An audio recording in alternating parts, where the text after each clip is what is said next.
We are back today for another episode of Pack Attack. And guys, last episode, you guys hit that like button without even the stipulation of double value likes for hitting 50. We almost got to 50. There were 45 likes on last episode. So we're starting out today with an automatic 4,500 stubs just from your likes. That's 3 extra packs. So keep it up, guys. Keep hitting that like button. Add some stubs onto these games. And kind of also going off of that, guys, I just want to thank you for watching this series so far this year. It's doing so good. It seems like you guys are liking it. For my channel, I usually do a lot of Pack Attack and a lot of March to October, and typically the March to October gets like at least double the amount of views that Pack Attack gets, but this year it's like even. So I love that Pack Attack is booming this year. It makes me so excited to keep this series going and keep developing it and making it better, which also, by the way, if you guys don't watch my March to Octobers, we just finished up the first season with the Nationals. It was awesome. So if you guys want to see a good 29 episode series, check that one out. But talking about continuing to develop this series and making it better, last episode I asked if you guys had any input for any changes towards making stubs and the stub bank and all that, and we had a little bit of a discussion in the comments, and I think the one thing that I'm gonna do for sure, the one general consensus I got from those of you who left some comments, is that you don't want to see early quits not counting for stubs. So like last game, we put up 6 runs in the first inning of a game. The guy quit. The next game, it was a full game. So the first game and those 6 runs didn't end up counting. But we're changing that. From here on out, we're still keeping it in place that as long as I've played under 5 innings, we'll always play another game. But from now on, regardless of how long the games last, everything will count. So if we had another one like last episode where, you know, we get an early quit like that, but we have a lot of runs and potential stubs to show for it, now it's going to actually show. Everything's going to count. The one thing though that we have to do and we have to put in place for sure, I think it's necessary, is we have to act like it was still 2 separate games. We can't go combining it into one total game. I was really thinking about it. There was a lot of different thoughts both ways on whether we should combine it or shouldn't, but I think ultimately it just makes more sense not to combine and act like it was one game. So I guess the example for that would be like, well, in last episode specifically, Willie Mays hit a home run in that first game, and then he also hit a home run in the second game we played. And we have an achievement for having a multi-home run game, but the way that I'm thinking we're gonna do this is by treating each game separately. That one like wouldn't count as a multi-home run game for Willie Mays. I think that achieves a pretty solid balance there, but I am excited. Early quits are no longer going to be a bad thing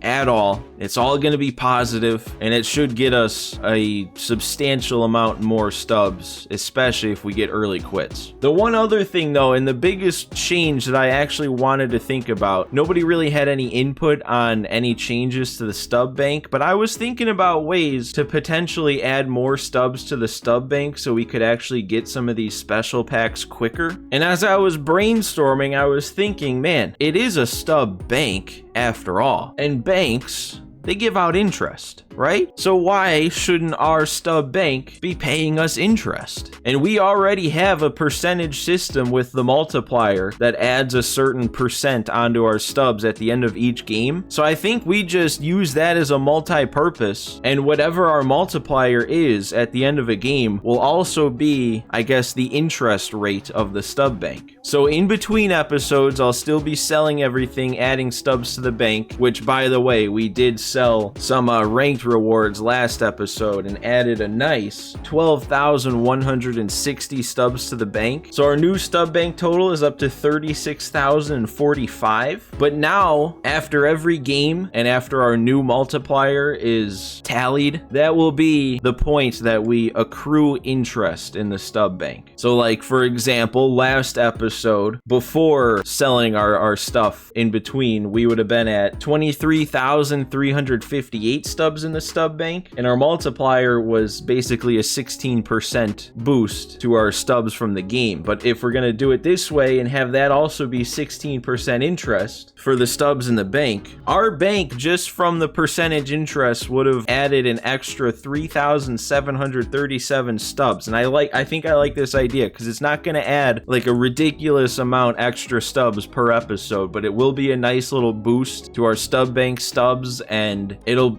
allow us to get some of these packs a little quicker, and I think ultimately that's what's going to make this series more fun. So let me know what you guys think about those changes, mainly the stub bank interest one, just because that's a brand new one. But I like it. I think that'll be a good way to get our stub bank going up quicker. But now we have to talk about today's episode, and our team has no more upgrades once again after the last one.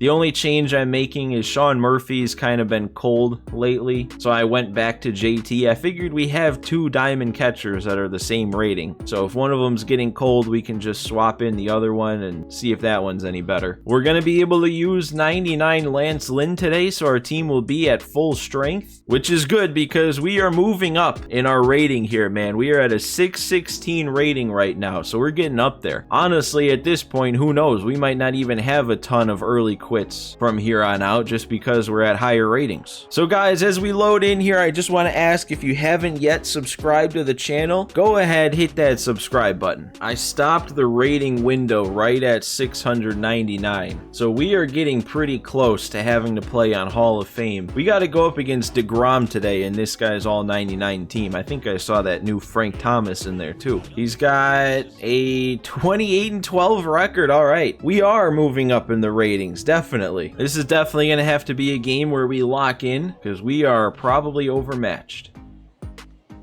That was supposed to be a check swing. That's making me look pretty bad right at the start. I was early on the 2-seam in. Actually, if there's any way to strike out, I'm fine with that. That means I'm ready for the heat today. Oh no, he can't be making pitches like that. That is too good. Oh, and he did go up and in with 103. Willie Mays, though, finally started to get it going last episode. He had 2 home runs. Can you let me check swing, though, game? That is 2 of those now. All right, that bottom of the zone fastball is something I gotta eliminate quick here because he's gotten that like 3 or 4 times already. I don't even really put that strikeout on Mays there. That's just me not seeing that pitch. Oh, there we go, Lance Lynn. And there we go, got him rolling over on the sinker. That is 2 outs and 3 pitches so far. Oh yeah, he likes swinging. That is a 4-pitch inning for Lance Lynn. Nice start. All right, we got to be on the lookout for low fastballs now. Still can't give up the high and in fastballs, but I can't be looking at them low anymore. Like that. Perfect, dude. Look at that swing. Went the other way with 102, and Jordan is hitting another one out. 12 homers for this guy. Ridiculous. Oh, what a take to bring it to 3-2. Nice. Oh, and that... No, that was way out of the zone. Not even close. Shouldn't have been strike 3. No, dude, that's the pitch you still got to be taken away. Can't let DeGrom beat you up and in. Machado, oh, see, that 2-seam is working like a changeup right now. It's so much slower than the 103 I'm sitting on. That's going to get down, though. Nice. Machado. He was off to a slow start, too, after pulling him, but he's had a good couple of games lately. See, now I'm too conscious about the low stuff, and I'm letting him beat me with the fastball in, and then I get around on it, and that's... I wish I just struck out there. I feel like I worked his pitch count so much, but he was only up to 30 by the end of 2 innings. That's not even a crazy amount. I think it was because the 3 outs I made that inning were all quick. I think Devers, the pop-up, was on 1 pitch, and then Diaz made 2 outs himself on 3 pitches. There we go, another grounder. We had to throw more pitches, though, to Chipper than we had to throw the entire first inning. Oh, this might be his Frank Thomas debut. He's got that 0 batting average with him. And Okay, now I am scared of Frank Thomas. This dude has been early on everything I've thrown him, and I throw him the pitch that everyone's early on, and he took it the other way. And then right back to swinging at the sinker low. All right, maybe I just only throw that pitch. Okay, he doesn't need to be getting hits like that, but it was still a bad swing on that same sinker low. There we go. Get him at 2 there. Nice play. He tied it, but we're still in it. We're still good. All right, a 4-pitch walk to the 9-hitter. We'll take that. Make him pay, Acuna. Get down. Oh, that is getting down. What a swing. I'm going to second. We'll get in there. Nice swing from Acuna. Runners on second and third, nobody out. He might be warming up his pen here in the 3rd inning. That's a good sign. Oh, he's just going to the pen here in the 3rd inning. He's so much easier to hit. That is getting down, right? I'm sending him. 81 speed is plenty. He was playing deep, and there's 2 more runs on the board. Oh, Willie Mays. No, don't go back to this. Don't go back to the pop-ups. Nice. Jordan going the other way again. All of my swings so far going the other way have been so nice. Oh, and JT's going to go ahead and ground into a double play. Man, so we have 2 diamond catchers, and neither of them can hit. I feel like we could be doing so much better. We've made so many good at-bats, but we've shot ourselves in the foot twice. Already grounded into 2 double plays. I think only 2. That's going to get down, though. Still got a pitch. This guy can hit a little bit. 2 runs is not safe. Okay. That is 2 of those now. I'm keeping count, game. Ooh. I was really not expecting him to get under that. But Mays will get there. We all know he's good going back on the ball there in center. I don't get how he just... Like, that is so different from how he's approaching every at-bat. Every at-bat, he's been early on seemingly everything I throw. But the 2 times I've thrown that cutter away, he goes the other way with it perfectly. I guess that's just an easy pitch for him to see out of the hand. Nice. All right, he swung. I wasn't really expecting a swing, but still got him. And there we go. We got Frank on 1 pitch. Still have the lead after he put together a pretty nice inning there, but we just have to keep hitting. That is another beautiful opposite field swing, and it is fair. Oh my God. Oh, and then the pitch that I get like that, the easy one to hit, I'm grounding out. I knew he was going to go to that at some point. I just didn't react quick enough. And Taylor Ward, that is a really nice swing, and that came off the bat at 72. I don't know, maybe Taylor Ward is just getting to the point where we got to find a replacement. And that was a perfect swing. That was not what I was expecting, but we'll take the out. If this guy is going to start being a little bit more patient like he's been here, that might be real bad news. Because when he does swing, for the most part, he's making good swings. Mays is there, though. He's playing some good center field today. There we go. That sinker in is still working for the most part. That's another good inning. Still have the lead. We got to get back to scoring runs, though. Get out. Get out, ball. Carry. Really? That is a really good swing. I guess he does only have the 69 power against lefties, though, so... Seager, man, I got around on another one there. Just didn't quite have the PCI. All right, come on, Mays. I thought you were here, and you're 0 for 2 with a strikeout and a pop fly. Let's get it back going here. Okay, then no, that works. We'll take it. And Jordan again. He is 3 for 3 today, and everything he's done is going the other way. Get down the line. There we go. Still comes through. Get back to second, Jordan. All right, JT did it in the big spot there. We got another run in.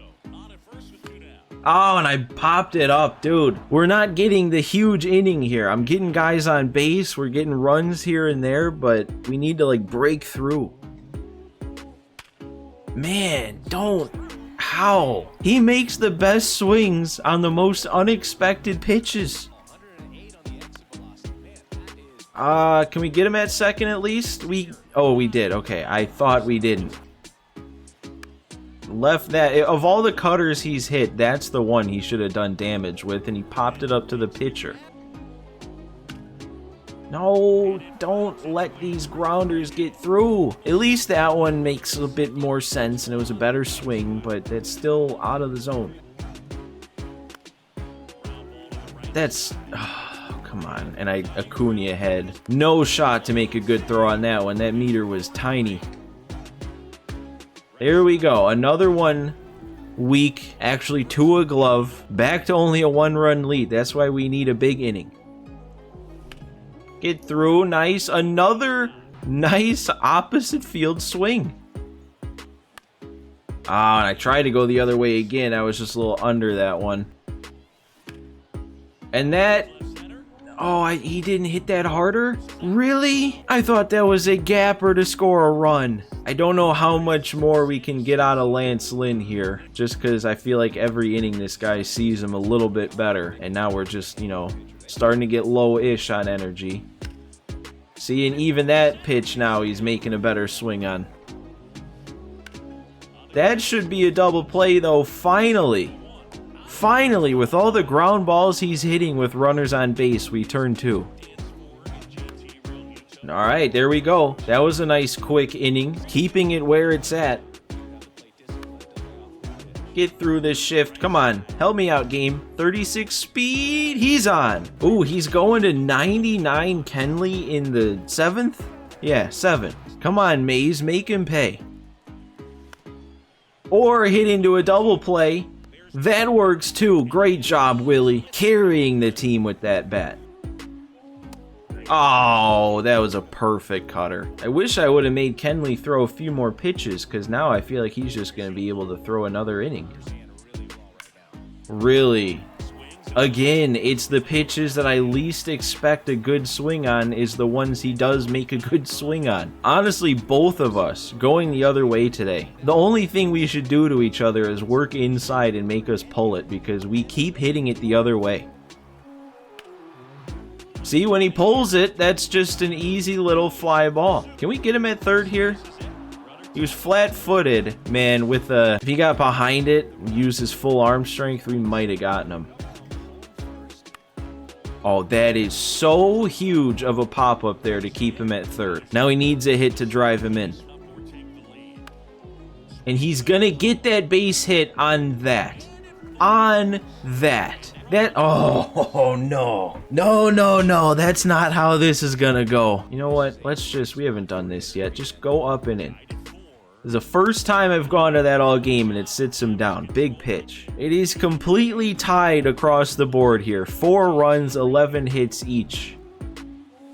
I wanted to swing at that. Why didn't my thumb stay pressed? He's going to pitch 3 innings with Kenley today. He is going to shut me down. For 3 innings out of the pen with Kenley, I was early on 97 there.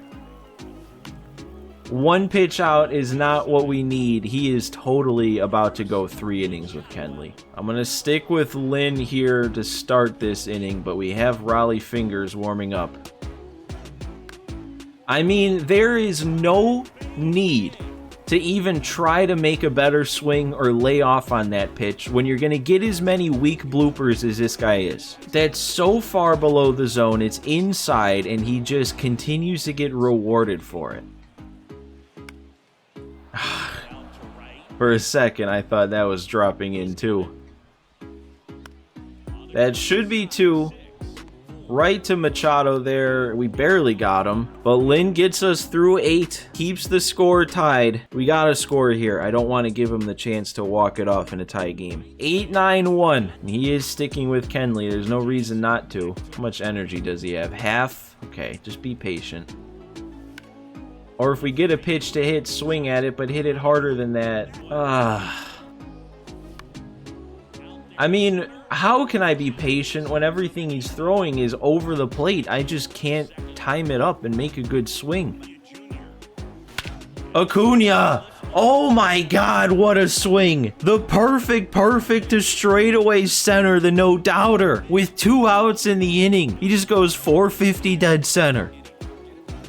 Seager, another perfect. Insurance. How do I go from not being able to touch Kenley to having back-to-back perfect no-doubters? That one went even further. Seager one-upped him. And he's still throwing Kenley. How do you not call it a day with him at this point?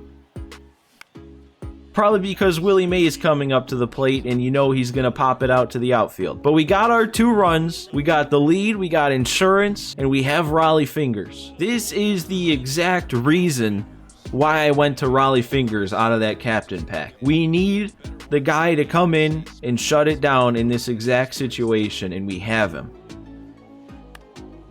And he's gonna get another weak hit on a sinker. This is unbelievable. At least he turned on it that time, but that is still so low. He waited back on the forkball. Who is this guy? It makes no sense. We gotta only get 1 on this. That was basically a sack bunt, and that is a situation where a sack bunt works really well. Alright, that's why the insurance run was huge. Try and go to third. Alright, 2 outs. Tying run on second. Jeter's up. He's 3 for 4, and probably all 3 of his hits are on those low and in sinkers. So you know what? Let's just not throw it low. Going to third. Just throw him out. Throw him out. Nice, JT behind the plate. We don't even have to deal with Jeter. Oh my God, what a win. I'm lightheaded. He's got to be so mad to lose on a caught stealing attempt. I don't like that Raleigh Fingers was not locked down. This should be a very interesting game when it comes to stubs because, like, we hit plenty good to make stubs, but the amount of hits and runs that I gave up, I don't know if we're going to be able to make more than we lost by a significant enough amount. But we move up to 646 from that one. I don't think we're going to be able to keep the rating window small enough now to duck away from a potential Hall of Fame difficulty game. Lynn gets up to parallel 2 from that, Diaz to 1, and that's it. And alright, here is what we get from that game. Our offense made us 10,200 stubs. The pitching, it stayed positive, but it only made us 700. And then from the bonus category, we make 8,146. We're on a 3-game winning streak, plus now 9 parallel 1s and 8 parallel 2s, brings our multiplier and stub bank interest rate up to times 1.18 or 18%, bringing our final total for the game today to 22,474. And this is what I went with, and this is kind of another side reason why I like that stub bank interest rate idea, because now I can go all in on buying the big packs to get the bigger players like these diamond duo packs without feeling like I'm shortchanging myself when it comes to the stub bank. But just to let you guys know so you can make an informed decision on whether or not you like the stub bank interest rate idea, with where the stub bank was at going into this episode of 36,045 stubs, and then our post-game multiplier being 18%, the interest rate there would add 6,488 stubs to our bank. So I'll get a gauge on if you guys say anything in the comments about it, whether or not you like it, and if we all seem on board, then I'll go ahead and apply that for this episode. And we'll add that to the stub bank going into next one. But here we go. Let's open these 3 duo packs. It's still the Aroldis Chapman and the G-Man Choi. I would definitely like that Aroldis Chapman, make that bullpen a little bit more stronger. And I feel like we've come around. That's not a good start. I was gonna say I feel like we've come around here to the point where we might be starting to be due again for another diamond out of one of these. So here we go. The second one, it's a gold. It's just building up. Silver in the first, gold in the second. Of course it's going to be diamond in the third one, right? The last one of these 3, the last hope for something good, and it's going to be another silver. Oh man, see, okay, and now I don't have to feel as bad, right? Like, that's kind of the way I'm thinking about this, is we pulled trash out of our 3 duo packs, but now I still know that even with that, we still are going to make at least like 6,500 stubs towards the bank. But alright guys, that's where this one comes to an end here. A very awesome game, I thought. That was the most fun I've had playing a game in a little bit here. That was a good one. Again, as always, guys, make sure you leave a like on the video so you can add 100 stubs for each like towards the next one. Don't forget to subscribe to the channel if you haven't already. But guys, thanks for watching again today. Thanks for stopping by, and I will see you next time.